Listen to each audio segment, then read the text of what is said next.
Now we are studying about ionization enthalpy. What is ionization enthalpy?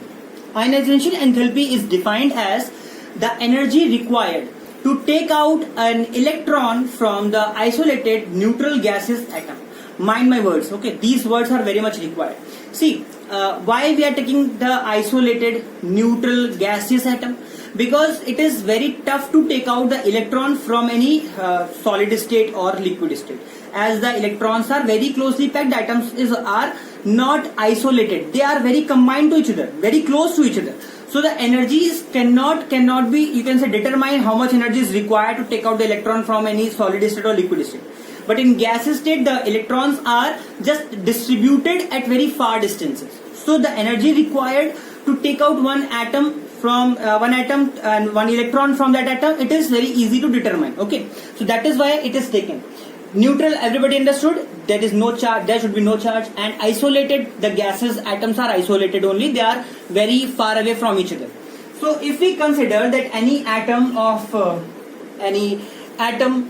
A is there, then we take out the atom, an electron from it, then it will form the positive charge ion. Okay, so is it very easy to say, like I have said, to take out the electron and it is done? No. The electrons are, the atom is very small, right? And they are closely packed inside the atom by electrostatic force between the nucleus and the orbitals. So to take out the electron, we need to provide some energy. So that energy is called ionization energy, IE. Okay, ionization energy. This is also can be written like delta H1 or something. So delta IE, ionization energy. Now, if we take this definition, I hope this is clear. So after this, we consider if we keep on taking the electrons continuously, means maybe the multi-electron atom we have, like for example sodium we have 11 electrons are there, magnesium 12 electrons are there. So we can further increase this thing, like now A plus, if one electron is taken from this A plus, this is called unipositive ion. Unipositive means single ion, single positive ion.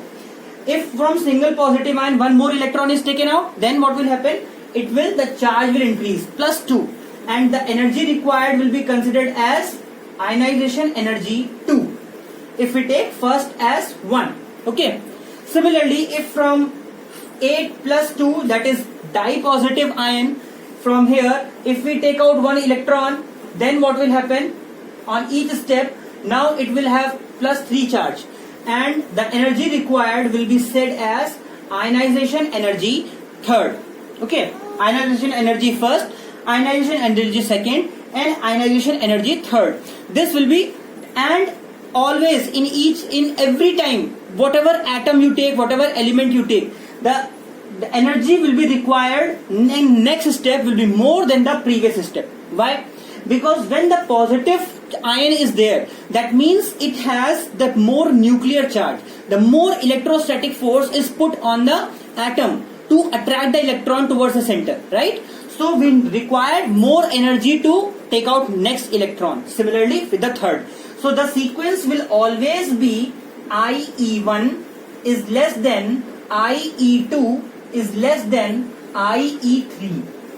This is the relation between three ionization energies of these equations. We can take next one also, IE4, IE5, and the same relation will keep going on. Okay, just have a look.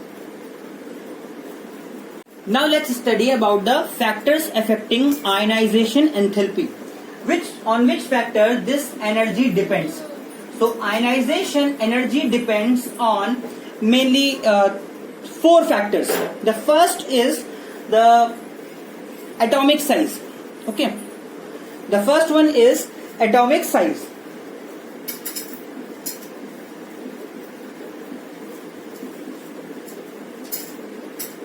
How the ionization energy is related with atomic size? Like in group it is always true. The more is the atomic size, that means more far is the electron from the nucleus. So that means it is very easy to take out the electron from that atom which is far away from the nucleus. Why? Because the electrostatic force will be less and the electron will be you can say holded by the nucleus with less force, right? So atomic size increases, that means ionization energy will decrease.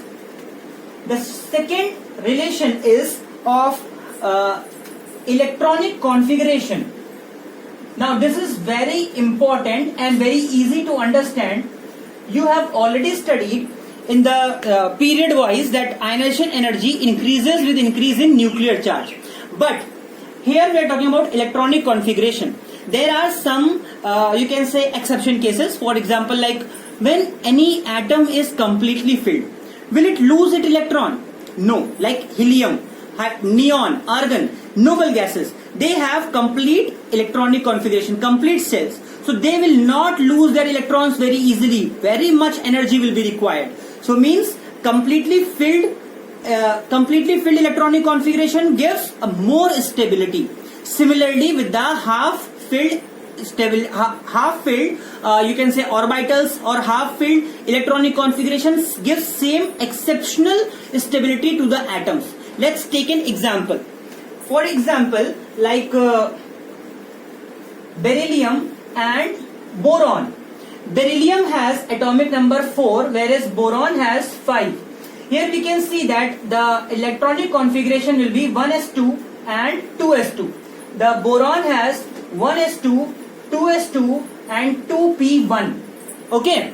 So if we consider it here, this 2s2 electronic configuration which is given here rise to the completely filled electronic configuration of the last orbital, whereas in 2p1 only one electron is present and rest are empty, they are not filled. Okay, so here it is said that electronic configuration of half filled and full filled atoms are more stable than the normal atoms. Okay, we will discuss more examples in the after the completing all the factors.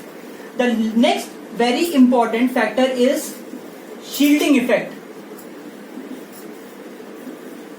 Shielding effect is also known as screening effect also. In books the two names are given, screening effect or shielding effect. Let's take a diagram. If I say that sodium nucleus is there, around it in the first orbit there will be 2 electrons, then in the next orbit there will be 8 electrons as we have studied in the previous classes. Okay, and in the third orbital very far away 1 electron is there. So see, we know that same charges repel each other. So when in the multi-electron configuration, means that the number of electrons are very more, then what will happen, that this nucleus is putting attraction force on the first orbit also, in the second orbit electrons and in the third orbit electrons. But what will happen, because of the electrons very you can say so many electrons present, atom is very small, so many electrons are very closely packed here in the first and second orbit. So what will happen, they will repel the last electron in the last orbit. They will repel. So because of this repulsion, the effective nuclear charge, or you can say yes, the effective nuclear charge, like for example the nuclear charge is represented by Z and shielding effect is represented by S. So Z minus S, total nuclear charge minus shielding effect, will be considered as effective nuclear charge, that is Z star. Okay, I think it is clear now. Shielding means to these electrons which are in the inner orbits, they are shielding the nucleus from the outermost electron. Okay, and the last effect is the last factor on which this ionization enthalpy depends is penetration effect. Penetration effect. What is penetration? Penetration means like when the multi-electron system is there. Okay, as you have already studied about the s orbitals, p orbitals, d orbitals.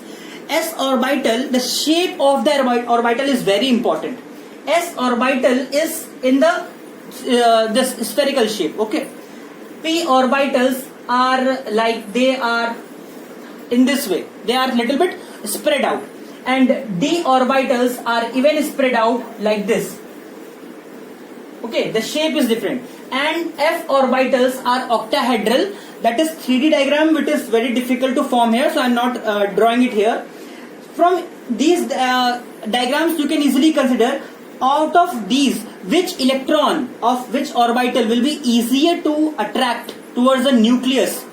S orbital, of course. So that means the s orbital electron will have more penetration effect than p orbital, then the d orbital, and last is f orbital. This is the sequence. So means the electron in the s orbital will be, if last electron is in s orbital, then more penetration effect will be there and more ionization energy will be required to take out that electron than the comparing with these other orbitals. So these are the total factors on which ionization energy depends. Okay, so let's study the ionization enthalpy with some examples. So we are going to study about period 2 elements.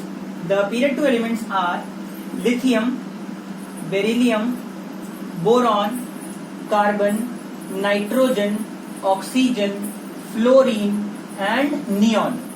If generally we see that the trend of ionization enthalpy is in period wise, because the nuclear charge is increasing, so the ionization energy should increase.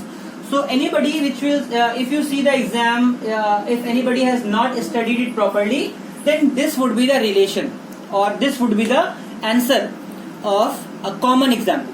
But it is not correct. What is wrong here?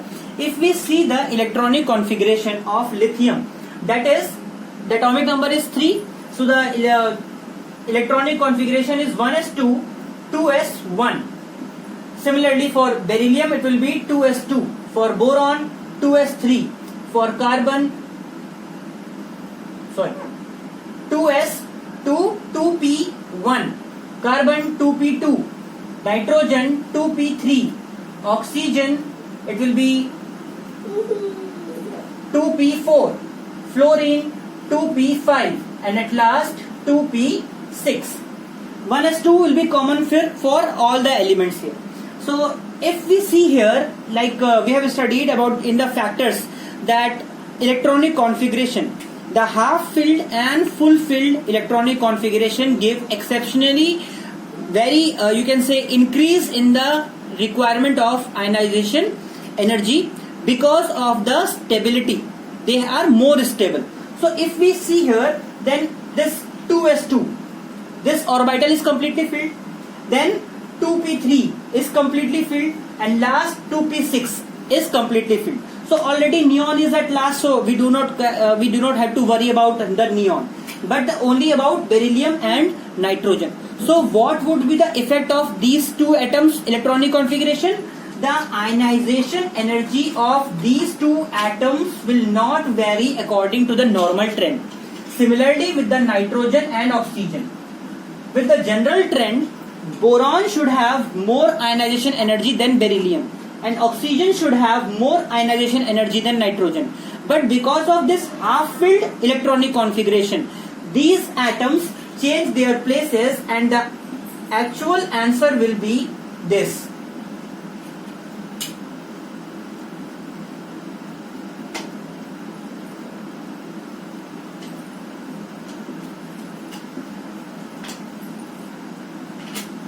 Beryllium will be having more electronic ionization energy than boron, and nitrogen will be having more than oxygen because of the half-filled electronic configuration. Okay, so this is the general trend. And if we talk about any group, then we do not have to very much careful about any group. Like if we take group 1, the group 1 elements are hydrogen, lithium, sodium, potassium, rubidium and cesium. Okay, francium we are not taking here because francium is the radioactive elements. When we talk about the general trends, then we do not consider radioactive with the normal elements. So in group it is common that atomic size is increasing, okay, and the nuclear charge. So what is the effect of the atomic size? That because of the that atomic size is increasing, that will overpower the nuclear charge. And what will happen? the ionization energy will continuously decrease with no any exception cases in these cases. Okay, so this is the general trend of ionization energy through the periods and groups.